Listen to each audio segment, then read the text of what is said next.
March 8, 1944. 14,000 feet above Brunswick, Germany. Oberleutnant Wilhelm Hoffmann leaned forward in his cockpit. I pressed to the Revy gun sight, tracking the American fighter closing fast from his right. Even at distance, it looked absurd. Too large, too bulky, a shape that didn't belong in the sky. The Luftwaffe pilots had a name for it. Jug, a flying barrel, a fat, ugly milk bottle pretending to be a fighter. Hoffmann squeezed the triggers. His Messerschmitt's cannons thundered, shells streaking across the gap. He watched sparks ripple along the American's fuselage. Any other fighter would have come apart. The P-47 did not. Instead, it rolled smoothly onto its back and tipped nose down. Hoffmann followed. The dive began cleanly. His airspeed needle climbed, 350 miles per hour. Then 400. The vibrations started creeping into the control stick. 450. The aircraft began to protest. Ahead of him, the American fighter was pulling away. 470. Hoffmann felt the controls stiffen. Any faster, and the Messerschmitt would tear itself apart. He eased back, fighting the instinct to chase. The American did not slow. The Thunderbolt vanished into the cloud layer below, accelerating past 500 miles per hour like it had been built for exactly this moment. Because it had. For 3 years, German pilots had laughed at American fighter design. While Germany produced sleek interceptors, light, narrow, optimized for precision, the Americans built aircraft that looked like flying freight trains. The P-47 Thunderbolt weighed over 7 tons. A Bf-109 weighed less than half that. German pilots saw the Thunderbolt's size and dismissed it instantly. They called it a bathtub, a milk bottle, something too heavy to turn, too slow to fight, too clumsy to survive. They never asked why it was built that way. Major Hans-Joachim Philipp, commander of Jägerschwader 1, one of the Luftwaffe's elite wings, had been briefed on the P-47 in early 1943. He studied the reconnaissance photos, then laughed openly. "Look at the size of it," he told his officers. "Twice the bulk of a Spitfire. How does something like that even stay airborne?" Philipp had over 200 aerial victories. He believed he understood fighters. This, he decided, was not one. When the first P-47s arrived in England with the 56th Fighter Group in January 1943, even American pilots were uneasy. Captain Walker Mahurin remembered climbing into one after flying Spitfires in training. "It felt like trading a sports car for a dump truck," he later said. The cockpit sat high enough that ground crews brought ladders. When the engine started, the entire airfield seemed to shake. That engine, the Pratt & Whitney R-2800 Double Wasp, was unlike anything Europe had seen. 18 cylinders arranged in 2 rows. 2,000 horsepower in early models. More than 2,300 in later versions. Nearly 2,800 in the final variants.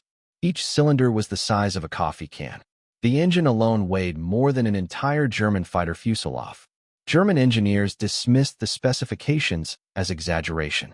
No nation, they believed, could mass-produce something so complex. By late 1943, Republic Aviation was building 20 P-47s a day. At its Farmingdale, New York plant, production was approaching 1 aircraft every hour. The Germans did not yet understand what was happening. That realization began in April 1943, when pilots from Jägerschwader 11 encountered P-47s for the first time. One wrote in his diary that night, "Enormous American fighters appeared today. We could see them from 10 miles away. They flew straight and level like bombers. No maneuvering, no finesse. We prepared to feast." The feast never came.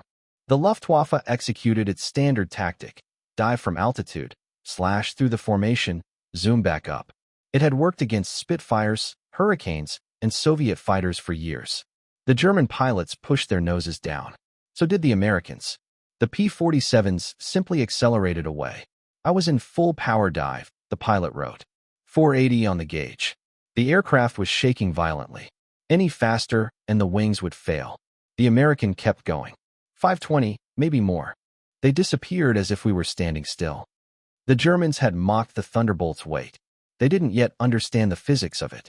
Alexander Kartveli, the Georgian immigrant who designed the aircraft, had built the P-47 around a single principle: altitude dominance.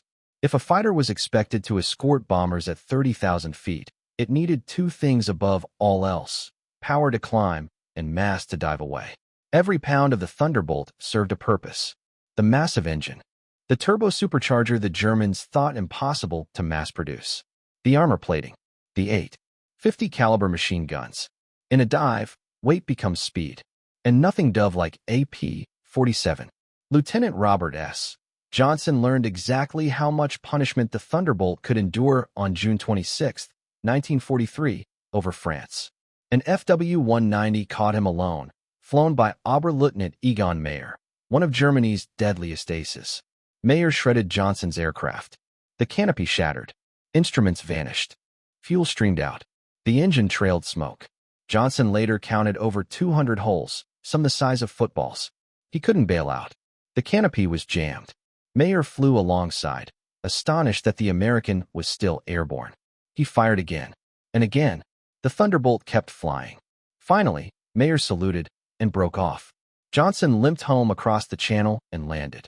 The aircraft flew again 3 weeks later. The Germans had built fighters to win duels below 15,000 feet. The Americans had built something else entirely. And the Luftwaffe was about to learn the cost of laughing at it. The real secret of the Thunderbolt wasn't just speed. It was power at altitude. German fighter doctrine had been forged in Spain, Poland, and France. Air wars fought low, fast, and tight. The Messerschmitt Bf 109 had been engineered for that environment. Light structure, sharp climb, maximum performance around 16,000 feet. Above 20,000, it began to starve. Its single-stage supercharger simply couldn't force enough air into the engine. Horsepower bled away with every 1,000 feet gained. Pilots described the sensation as suffocating, an aircraft gasping for breath in thin air. The P-47 never gasped. Cartveli's design placed a massive turbo-supercharger deep in the fuselage, fed by exhaust gases routed through long ducting. While German engineers dismissed the concept as too complex to mass-produce, the system worked brilliantly. At 25,000 feet, the Thunderbolt was still producing full power. At 30,000, it was stronger than a Bf 109 at sea level. German pilots discovered this the hard way. General Adolf Galland, commander of Germany's fighter arm, received the first serious combat reports on the P-47 in May 1943. His technical staff presented their conclusions confidently. Too heavy to dogfight. Too large to maneuver. Engage horizontally where agility matters. Galland approved tactics based on those assumptions. They were catastrophically wrong. Republic Aviation's test pilot, Larry Brabham, had already proven something that German designers believed impossible. During development, he pushed the P-47 into dive speeds no operational fighter was supposed to survive. The aircraft buffeted violently.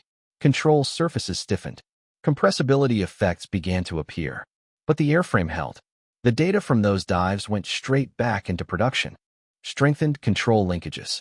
Reinforced tail surfaces. Systems designed to survive speeds well beyond anything German fighters could endure. Captain Fred Christensen of the 56th Fighter Group demonstrated the consequences on July 7, 1943, over the Netherlands. JG-26 attacked from above, confident the heavy American fighters would be easy prey. Christensen waited. As the German fighters committed to their dive, he hauled back on the stick. At 24,000 feet, the double Wasp engine was still pulling hard. "I pulled 6 GS," he later recalled. The jug just kept turning. The Messerschmitt on his tail tried to follow. Its nose dropped. The engine lacked the power to sustain the turn. The aircraft stalled. Christensen rolled in behind him and fired a 3-second burst. The German pilot never saw it coming. The Thunderbolt could turn, not like a Spitfire, not delicately, but decisively where it mattered most, high above the bomber stream. Then there was the firepower. German pilots laughed when they first saw the armament. No cannon, just machine guns. They misunderstood American logic. The Browning M2.50 caliber was not a rifle-caliber weapon. It fired a heavy bullet at nearly 3,000 feet per second. 8 of them, synchronized through thick wings, produced a storm of metal unmatched by anything Germany fielded. Each P-47 carried more than 3,000 rounds. Enough ammunition for sustained combat, not seconds, but minutes. Luftwaffe armorer Hans Rosbach examined a crashed Thunderbolt in August 1943. He stood silently over the open ammunition bays, counting belts. Our fighters, he said later, carried enough ammunition for one mistake. These Americans carried enough to correct 20. By late 1943, the mathematics of the air war had turned brutal. Republic Aviation was producing hundreds of Thunderbolts every month. The Farmingdale plant ran nonstop, 3 shifts, 7 days a week. Engines arrived by rail from Pratt and Whitney factories, turning out dozens per day. Germany could not keep up. Oberst Joseph Priller, commander of JG-26, counted his available aircraft during a November 1943 inspection. 30 fighters. Against them, the Americans launched hundreds. "Where are the reinforcements?" he asked Berlin. "They're coming next month," came the reply. They never came fast enough. The breaking point arrived in January 1944. Operation Argument. The Americans called it Big Week. For 6 days, bomber streams smashed German aircraft factories while P-47s prowled above them, diving from 30,000 feet like executioners. The Luftwaffe had no choice but to fight. They lost 355 pilots in 6 days. The Americans lost 28 Thunderbolt pilots. The difference was irrecoverable. Veteran German pilots died faster than they could be replaced. New pilots arrived with fewer hours, less training, and almost no combat experience. Colonel Hubert Zemke, commanding the 56th Fighter Group, changed the way Americans fought entirely. "We stopped trying to fly like Spitfires," he said. "We used what the jug gave us. Altitude, dive speed, firepower, boom and zoom, dive from 30,000. Fire, climb back where the enemy could not follow." The 56th became the highest-scoring American fighter group in Europe, flying only P-47s. The aircraft the Germans mocked was now destroying their best. By early 1944, German pilots no longer laughed when they saw the Thunderbolt. They watched the sky above 20,000 feet instead, and they feared what might fall from it. As the Thunderbolt's reputation spread, German pilots began to realize the danger came not from elegance, but from physics. At extreme speed, light fighters became fragile. Republic Aviation had anticipated this long before combat proved it. During development, engineers pushed the P-47 into dive regimes no frontline fighter was expected to survive. In test dives from 40,000 feet, the aircraft screamed toward the Earth at speeds where control surfaces locked and shock waves formed over the wings. The Thunderbolt shuddered violently, but it did not break. Lowry Brabham survived dives that produced forces exceeding anything German designers believed operationally survivable. Every lesson learned went into production. Reinforced tail assemblies, strengthened control rods, dive recovery flaps that restored authority at lethal speeds. German fighters had none of this. They were built for finesse, not punishment. Major Walter Dahl of JG-300 learned the consequences in the summer of 1944. His unit specialized in bomber interception, but escort fighters terrified his men more than the bombers themselves. "We could deal with bombers," Dahl admitted later. "They flew predictable paths, but the Thunderbolts waited above us." Once German pilots committed to attack, the P-47s fell out of the sun like hammers. Escort tactics evolved rapidly. Thunderbolts no longer clung to bomber formations. Instead, they ranged far ahead and above, hunting Luftwaffe fighters before attacks could form. They broke up enemy units at altitude, forcing German pilots to react instead of plan. Colonel David Schilling pushed this doctrine even further. His pilots experimented relentlessly: larger drop tanks, new propeller designs, water injection systems that boosted emergency power beyond anything German aircraft could match. Every month, the P-47 grew stronger. Every month, German fighters stagnated. By autumn 1944, American fighters were improving performance by measurable percentages month after month. German aircraft, starved of fuel, materials, and development time, could not keep pace. Then came ground attack. What German pilots had once mocked as an overweight interceptor revealed its second purpose. Each P-47 could carry 2,000 pounds of bombs. Rockets hung beneath the wings. 8 machine guns remained fully loaded. Thunderbolts loitered above the battlefield, waiting for calls from troops below. German soldiers gave them a name: Hellhounds. Unteroffizier Otto Stamberger of the 12th SS Panzer Division described the terror. "They came so low you could see the pilot's face," he said. 8 guns firing. Rockets. Bombs. then gone before our flak could react. Trees offered no shelter. Roads became death traps. Even night movements failed when flares illuminated columns below. There was no hiding from the jugs. The numbers became staggering. Thunderbolts fired over 100 million rounds of 50 caliber ammunition in ground attacks. Tens of thousands of rockets. Tens of thousands of tons of bombs. Trains vanished. Vehicles burned. Entire supply networks collapsed under sustained attack. German fighters pressed into ground attack roles suffered catastrophic losses. Their fuel tanks ignited under light fire. The P-47 absorbed direct flak hits and returned home scarred, but intact. On November 21, 1944, Lieutenant Colonel John C. Meyer demonstrated the Thunderbolt's dominance once again. Flying his P-47, he shot down 3 Bf-109s in the morning. He landed, refueled, took off again, and shot down a fourth that afternoon. His method was simple. I never fought them below 20,000 feet, Meyer explained. Up high, my jug had everything. The Luftwaffe attempted one last technological leap.